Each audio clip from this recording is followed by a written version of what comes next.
The integrity of ranked is something that I really liked the way you said that, because I come from playing games like World of Warcraft, and they have a similarly responsive system where, you've got an expected performance and you either gain rank above that or you lose rank if you don't perform very well. But it's the behind the scenes things that you talked about with the integrity that one of the number one things that happens in World of Warcraft is people pay for ranking. And it is a team based rank system, meaning it's however the team does. Like, there's actually 3-man ranked squads in World of Warcraft that will say, yeah, just go die, and then the 2 of us will kill the other 3 guys and get you your ranked. It's easier for us to play together than worry about what you're doing. And so I actually like that there's a protection around the integrity. And I know that there's a lot of people that are going to say, no, just give us the team-based ranking. So I don't know if there's more to say on that or if there's other models that you guys have looked at.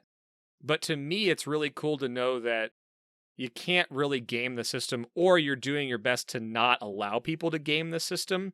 Because at this point, adding ranked in at this time, you know what? If I put the time in to earn gold, platinum, masters, whatever it becomes, it's going to be cool to know that you're looking at someone, they probably put the time in, and you guys are really working to not allow gaming of that system. Right. It's very important to us.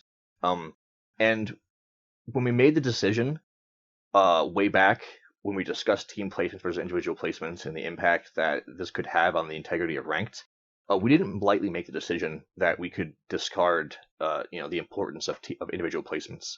What it came down to was that the total amount, there was flexibility in the system. There was some leeway, right? We over-indexed on protecting the pure skill measure, your personal skill measure of ranked. And because of that, we're able to pull back a bit. So we have individual placements right now, but we also have individual kills, individual assists. And the way that the calculation of performance is split up, the maximum potential of what placements can get you and what kills plus assists can get you are the same. A first place in, getting a chicken dinner is worth as much placement points in terms of performance as getting the maximum amount of kills and assists, which at the moment is 10. So if you get 10 kills plus assists, that's as much of a performance in the calculation as getting a chicken dinner. So what this really means is that if we relax, and it is relaxing of the system, if we relax placements so that you can have team placements, as long as we still measure kills and assists on an individual basis, there will be a plateau where players who are being carried cannot go past. Because they will hit a point where just having a chicken dinner, even, and no kills and assists, will not carry them beyond a certain rank. Gotcha. And because we built it like that, we have that leeway. But because of that as well, that means we can't do both. If we do team placements and team kills and assists, which I've seen some players advocate for, you're completely removing any responsibility for the player themselves to prove that they deserve their own rank. Yeah, and I'm just thinking about it as you're saying it, and it's like at some point there's going to be a line that's drawn between true competitive, like professional teams, and then a ranked mode within the game, right? And that line's there, right? Because they are looking at who actually got the killing blow on the down player, right? There's a very real strategy in the pro scene that you're trying to down a knocked player that somebody else knocked from another team, whereas in this system, kills and assists are worth the same because of the tracking ability. So Right. Is there any fear from you guys right now telling me that assists and kills are worth the same? Because I know what happens. I know what gamers do. I know what grinders do. And they're going to say, ooh, assists lead to the same amount of points as kills do. So the new meta is going to be, hey, there's a guy over there, shoot him really quick so then I can kill him. Nope, not afraid at all, because we thought of that, and you have to participate a certain amount. So we have assists broken up into certain, what we consider to be useful contributions, right? So I'm not going to give the exact number right now because of what you just mentioned. Say 4 people all focus fire on one dude. Probably only 2 or 3 of them are going to do enough damage to that person before he goes down in a short time to be credited with an assist. One guy is not going to tickle him with one bullet in the toe from his vector and do 8 damage and get the assist, right? That's not going to happen. However, if you make a useful contribution, you will still get the assist. So, say for example, I knock a guy with my Car 98, and I'm 300 meters away, and he falls behind a hill, and I'm like, well, damn, now I can't finish him. But my teammate is up there, and he nades him. The teammate who finishes the down player gets an assist, because that is a useful contribution to actually finish the player off. Now, if that player just damaged the downed player and the guy never died, well, nobody gets anything. You only get credit for kills and assists.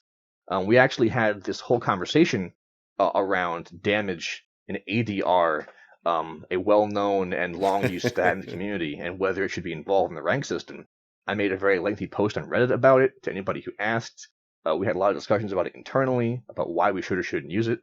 We can rehash some of that right now, but basically we came down to kills and assists, because kills and assists are like the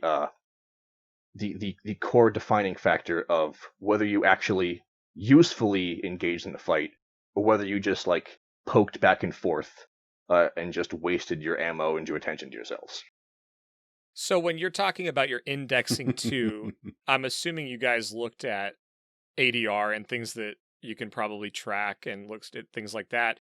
Was it that there isn't necessarily a correlation between ADR and kills, or is it just so all over the place for low skilled players to high skilled players that it's just not really it's not something you can attach to certain ranks, as it were? So the ADR stat is strongly correlated with kills and with placement points, actually. It's not that it's not a correlated stat. It's that it doesn't meet the standards of integrity we want for our rank system. If I tell you kills and assists are what you need to get for ranked, you have no choice but to actually kill someone. If I tell you damage is a factor, you now have the choice to change your playstyle to like farm people for a damage. Poking people but not finishing them. 2 teams sitting in opposite compounds, not intending to kill each other. One guy shoots each different guy 1 time each to get maximum ADR, and then both teams leave. Like, there's all these different things that, if you want to plug those holes in the system, it starts getting very complicated and obtuse.